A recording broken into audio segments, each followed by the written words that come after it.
BCB সভাপতি ফারুক আহমেদ এবং নাজমুল আবেদিন ফাহিমের মধ্যে চলমান দ্বন্দ্ব ক্রিকেট পাড়ায় বেশ আলোচনার জন্ম দিয়েছে।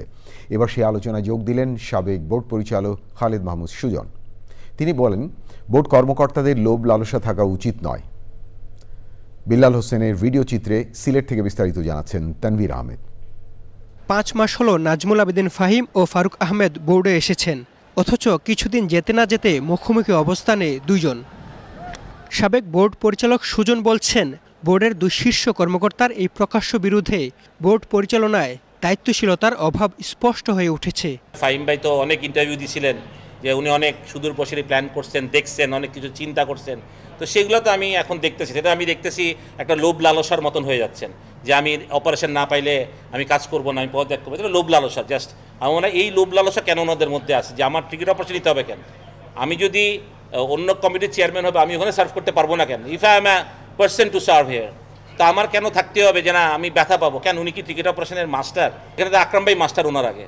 আকরাম ভাই চাইতে পারে, বিকজ আকরাম ভাই ওয়াজ বাংলাদেশের ফর্মার ক্যাপ্টেন, সাকসেসফুল ক্যাপ্টেন এবং অপারেশনের চেয়ারম্যান ছিলেন। বিসিবির ওয়ার্কিং কমিটি এখনও পুরোপুরি গঠিত হয়নি। বোর্ড পরিচালনা করছেন মাত্র 10 জন পরিচালক। তাই বিসিবির প্রশাসনিক কার্যক্রমে অচল অবস্থা তৈরি হয়েছে বলে মনে করছেন সুজন।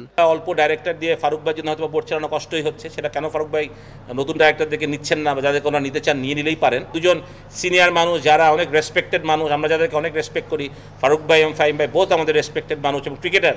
তারা যখন এনে তখন লজ্জিত হয়ে বিং এ ক্রিকেটার যে আমরা কি আসলে এত গ্রিডি নাকি ক্রিকেটাররা। সিলেট পর্বে নিজেদের প্রথম ম্যাচে মঙ্গলবার রংপুর রাইডার্সের বিপক্ষে লড়বে ঢাকা ক্যাপিটালস। ফারুক আহমেদ ও নাজমুল আবেদিন ফাহিমের দ্বন্দ্বের পাশাপাশি বিসিবির অভ্যন্তরীণ দ্বন্দ্ব এখন মাঠের খেলাকে ছাপিয়ে আলোচনার কেন্দ্রে পরিণত হয়েছে। মাঠের বাইরের এমন অস্থিতিশীল পরিস্থিতি বাংলাদেশের ক্রিকেটকে ধ্বংসের মুখে ফেলে দিতে পারে বলে মনে করছেন অনেকেই। সিলেট আন্তর্জাতিক ক্রিকেট স্টেডিয়াম থেকে তানভীর আহমেদ, চ্যানেল আই, সিলেট।